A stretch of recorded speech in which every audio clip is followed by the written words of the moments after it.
Good morning, students. Today we'll deal with the part 3 of our computer-based industrial process control.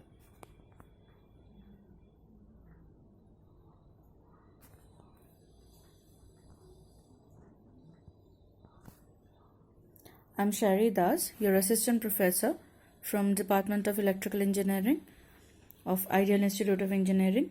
So let's begin the topic for today. So the first part of our topic deals with the supervisory computer control process, which is basically the adaptation of computer-aided process control for industrial applications, and the range of activities that can be performed has increased manifold. This has been a huge help for all the industries. In addition to directly controlling the processes, computers also provide comprehensive picture or comprehensive status of the plant operation to plant managers and the engineers as well. Computer supervisory control systems are used to optimize the plant operation by maximizing the plant yield and product rates, minimizing energy consumption, and therefore maximizing overall plant profits. The computer software that is put in the form of program computes the set points for the control system, reorganizes the control algorithm, and reviews the operating system conditions periodically. Now, it computes the new conditions that are needed to optimize the chosen objective function and adjust the plant controller set points. Thus, it helps in implementing the new and improved conditions.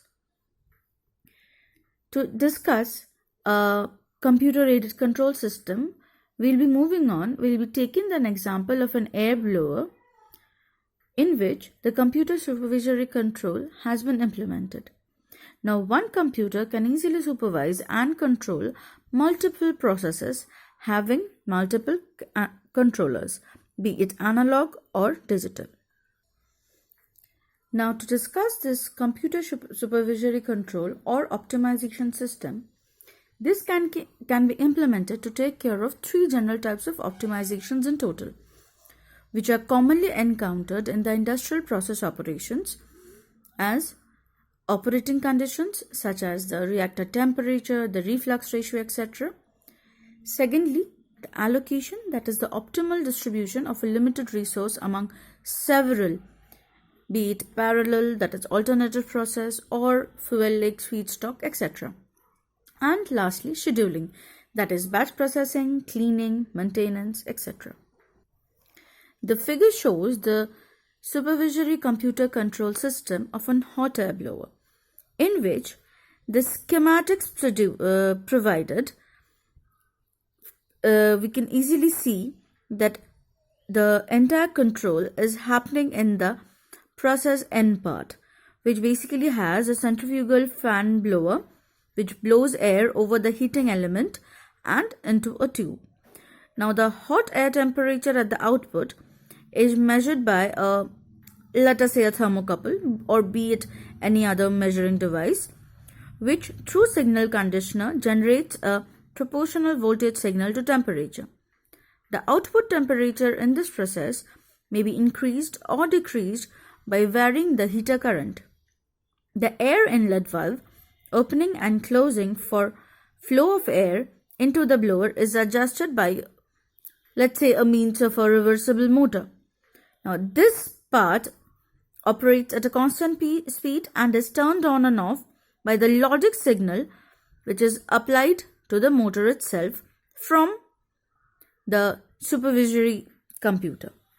Now, it can be very clear for us that in general, the process discussed here is controlled entirely by a computer-based mechanism. So, the information regarding the measured value of the air temperature and the fan inlet valve position is obtained definitely in form of an analog signal. So, an A to D converter or an ADC, that is an analog to digital converter, is used to convert the analog signal into a digital one before it is fed to the computer. the status of a fully open or fully closed position of the fan inlet valve is obtained in form of digital signal. So, for the output generated by the computer, digital to analog converter, that is a DAC, is used to send control signals in analog form to the motor control. Now, this entire process is easily supervised by a single person who is controlling and who can easily monitor the entire process from a single point of juncture. Now, the person concerned there, or the person concerned at the supervision of the machinery, can easily check the measurement and the data acquisition part, the data conversion and scaling and checking. Also, this entire process, it easily helps in data accumulation and formatting, as well as visual display, comparing with limits and alarm rising, event sequence and trends, that is monitoring, logging, as well as data logging, computation and control actions. Next, if we move on to the direct digital control or DDC of processes. Now, an analog control was being used in the early implementation of computer controls operating in supervisory mode. Now, the computer was functioning basically either as an operator, that is a guide, or a set point control. Now, in 1962, the Imperial Chemical Industries in England, it replaced complete analog instrumentation of all their processes by a computer. Now, the computer considered 224 variables and controlled 129 valves directly. So, the name DDC or Direct Digital Control was coined to emphasize that the computer directly controls the process. Now, DDC, which is also called a loop control, and the functions of comparator, controller, limiting, and other safeguarding operations are provided by the digital computer itself. Special control algorithm is prepared in the form of computer program, which is basically a software. In DDC, the computer is connected in a feedback loop. Now, the basic PID controlled equation is taken as M equals K suffix P within brackets E plus inverse Ti integration of e to the power dt from with a limit of 0 to t plus Td into Te dt. Now, almost all industrial control problems are solved by applications of the above algorithm, in which E is basically our error, Kp is the proportional controller gain, Ti is the integral time of the controller, and Td is the derivative time of the controller. Now, the DEDT is basically can be easily written in this form given in terms of M suffix K. Now, with the advent of low-cost microprocessor chip, it became very easy to implement control equations. The direct digital control or DDC can be implemented on a single loop basis by a single microprocessor controller or by a large computer, which could implement hundreds of control loops. So, depending upon our complexity of the process, basically hundreds of control loops can be implemented. Now, in DDC, since the control action is taken by the computer itself, the control equation can be chosen to suit the dynamic characteristics of the process and thus need not be limited to a PID control action only. Now, early DDC system applications had severe drawbacks. That is, only one processor was used. Hence, a single failure could affect a large number of control variables and possibly disable an entire process and make it come to a standstill. Now, to avoid such failures, redundant processors were used to provide backup for hardware, and also additional processors were used in parallel to take care of the complex control functions. Now, the diagram of a DDC implemented for a chemical reactor is shown in the figure. Now, at times we encounter a diversity of instrument signal standards in one control system. Now, such is the case for a chemical reactor temperature control system where three different signal standards convey information between the instruments. A P and ID, basically a PID, shows the interrelations of the process, piping, vessels, and the instruments, as we can easily see from the figure.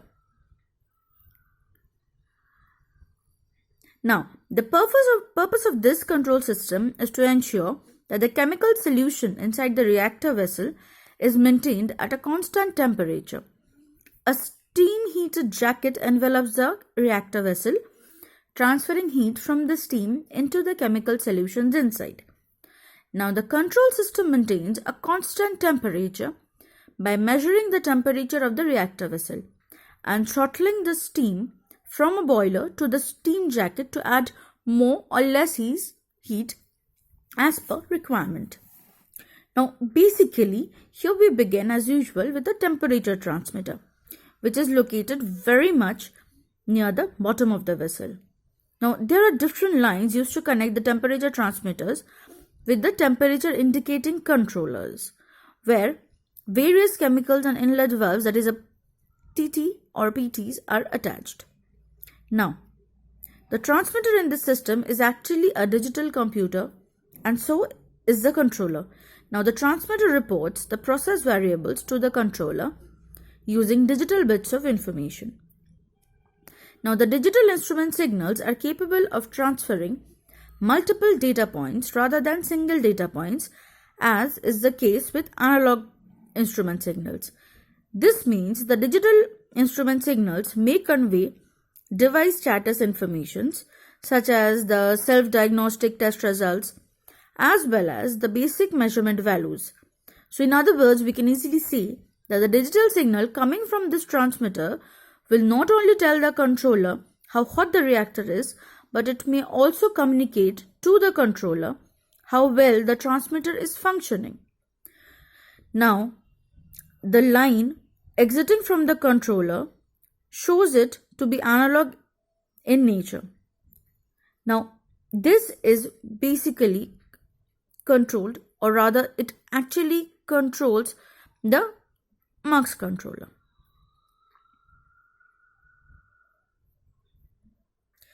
Now, in this process, if we imagine that the reactor temperature is increasing for some reason, whatever it might be, so perhaps an increase in the temperature of the feed entering the reactor. Now, with an increasing temperature, the controller must reduce the amount of steam applied to the heating jacket around it. So, an air to open inlet valve is required, which rather a decreased air pressure signal to the valve in order to control it further and reduces the heat output to the reactor. Thus, if an increasing process variable signal requires a decreasing controller output signal, the controller in this case needs to be configured for the reverse action. So we could imagine various other processes which might be occurring, which might turn up. So depending upon that, we can just tweak the variations in this entire setup. So that will be all for today. From the next day, we'll continue with the part 4 of computer-aided process control. Thank you.